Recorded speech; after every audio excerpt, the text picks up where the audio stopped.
Hi, my name is Victoria Chick. I am a multidisciplinary artist from Belfast, and this is my studio. Currently working predominantly as a painter. My background lies within photography, graphic design, modelling, acting, film, videography, as well as illustration and animation, and some music. This piece to me was sort of like a turning point, and I was like, oh yeah, I want to be using my hands. This is what I want to do every day. And this was sort of like more about these memories that sort of stick out in this blurry, hazy, fluid childhood memories, or just memories in general.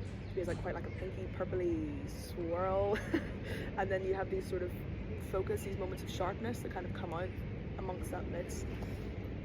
And one of these is a memory from when I was growing up on the farm with my mum. This little lamb had broken into our side, and it was obviously like one of these sort of like powerful moments of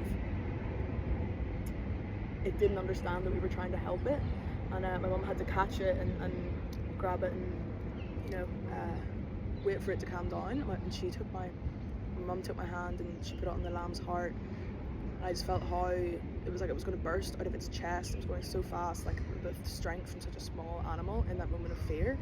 And she held it, and as we talked to it and stroked it and calmed it down, the heart rate slowly stopped, and then this lamb almost seemed to be enjoying our presence. And then we were able to reunite it with its family, and to see it like skip off to its family was just so beautiful.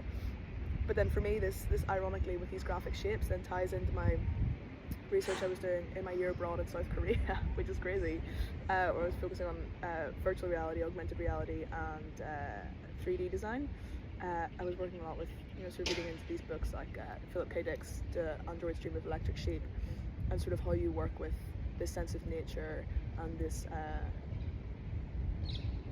fragile humanness in this sort of intense industrial technological mess that we've somehow sorry that sounded so but that we've ended up in. And it's like how to still be a fragile human, how to still have these sweet moments of nature in amongst what seems like such a harsh solid future that we seem to be hurtling towards.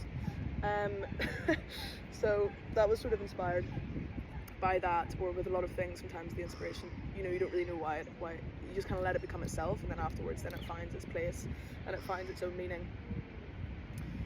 This piece is one that I'm still working on. I really am going through the motions of hating this and then really loving it.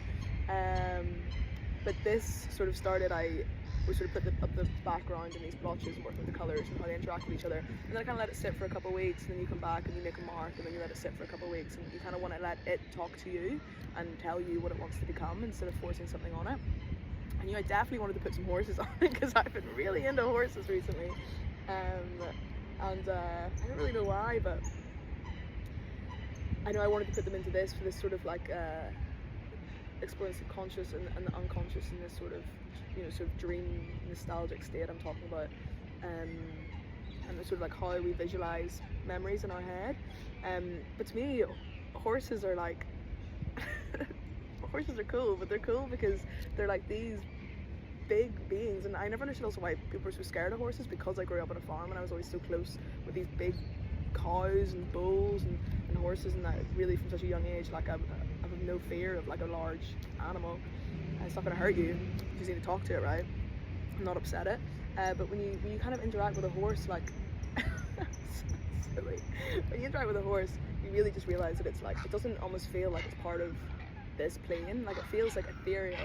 It has that real like romantic, capital R, romantic sense of sublime, where it's just this huge animal that is so undeniably beautiful and stunning. When you see it like galloping around, like, and it looks like it's so light, but it's so heavy, and to be scared of it, or at least aware of it, but for it to be so stunning, it's this kind of like tension that I really love.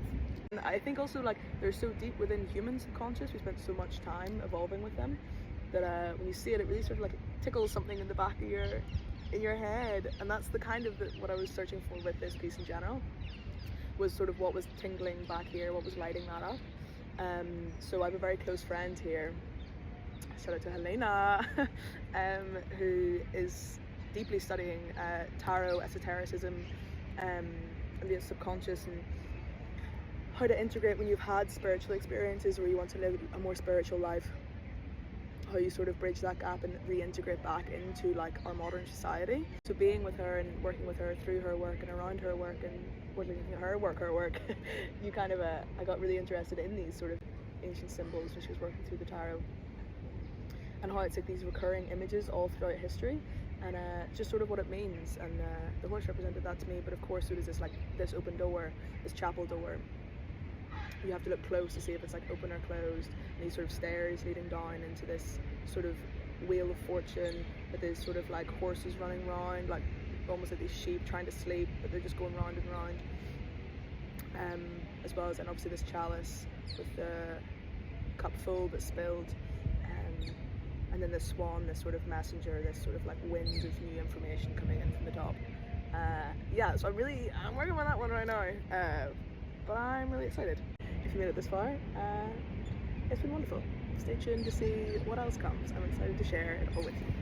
Thanks.